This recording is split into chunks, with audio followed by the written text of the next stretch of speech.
চলো যা গরম পড়েছে, চলো ভাবলাম যে তোমার সঙ্গে চলো কোল্ড কফি শেয়ার করি, খুব ভালো লাগে গরমে, তাই না? চলো দেখো, খুব ইজিভাবে পট করে হয়ে যাবে।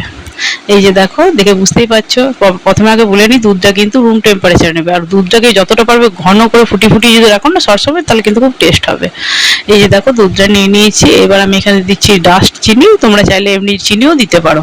আর কফিটাকে একটু বেশি করে দিয়ে দেবে, ঠিক আছে? এমনি নর্মাল যে কফি চায় মানে খাও না, মানে এমনি গরম ইয়েতে, সেই কফিটাই কিন্তু, কোনো মানে আলাদা কোনো কিছু না। হ্যাঁ, আমি নেসলে কোম্পানি নিয়েছি, তোমরা যে কোনো নিতে পারো। এবার দেখো, ওপর থেকে এরকম করে বরফ দিয়ে দেবে, ঠিক আছে? তারপরে তোমরা চাইলে এটাকে মানে তোমরা দুধটাকে ফ্রিজে ঢুকিয়েও কিন্তু ঠান্ডা করেও রেখে মানে নিতে পারো, কিন্তু আমি রুম টেম্পারেচারেই নিয়েছি। এই বরফ দিয়ে এরকম করে ঘেটে নিয়ে সার্ভ করে নিলেই কিন্তু কোল্ড কফি রেডি হয়ে যাবে, আর খুব সুন্দর হয়। আবার মানে মানে প্লেন জলেও হয়, দুধ দিয়ে যদি কেউ না খেতে পছন্দ করে, তার প্লেন জলেও কিন্তু এরকমভাবে বানিয়ে নিতে পারো। আর কেমন লাগছে অবশ্যই কমেন্ট বক্সে জানিও, ভালো লাগলে একটা লাইক দিয়ে সাবস্ক্রাইব করো, এখনো যারা সাবস্ক্রাইব করোনি।